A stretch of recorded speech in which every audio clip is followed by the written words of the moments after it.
आज मी तुम्हाला माझ्या ब्लॉगमध्ये दाखवणार आहे खास नवीन अनुभूती देणारे अहिल्यानगर जिल्ह्यातील पारनेर तालुक्यात वसलेले सिद्धेश्वरवाडी हे खूपच प्रसिद्ध धार्मिक ठिकाण। यात्रेची सुरुवात होते ती हिरव्यागार रस्त्यांमधून पक्ष्यांच्या किलबिलाटांसोबत। मंदिराच्या प्रवेशद्वारावर आपण पाहतो नंदी महाराजांच्या मुखातून पाणी येणारी मूर्ती जी आपल्यासमोर भक्तिभावाने उभी आहे। मंदिरातील खोदनकाम आणि वास्तुशिल्प पाहताना महाराष्ट्रातील वारसा अनुभवायला मिळतो। मंदिरात प्रवेश करताच शांतता आणि साधेपणा जाणवतो। गर्भगृहातील शिवलिंगावर भक्त मनोभावे पाणी दूध अर्पण करताना दिसतात। येथे वर्षभर विविध सण साजरे केले जातात। मंदिरातली जी शिवलिंग आहे तेथे छोटीशी खिडकी आहे, त्याच्यातून डायरेक्ट प्रकाश शिवलिंगावर पडतो।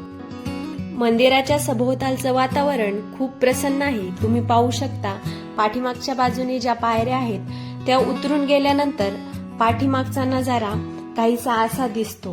मनमोहक असा नजारा आहे आणि इथून पाठीमागच्या साईडनी पाणी सुद्धा पडतं। मंदिराजवळ पुष्कळ पाण्याने भरलेले तलाव आहेत। या तलावाच्या काठावर बसून दिवसभराचा थकवा नक्कीच विरघळून जातो। ही केवळ श्रद्धेची जागा नाही तर निसर्ग, शांतता आणि महाराष्ट्राच्या प्राचीन वारशाचा एक संगम आहे।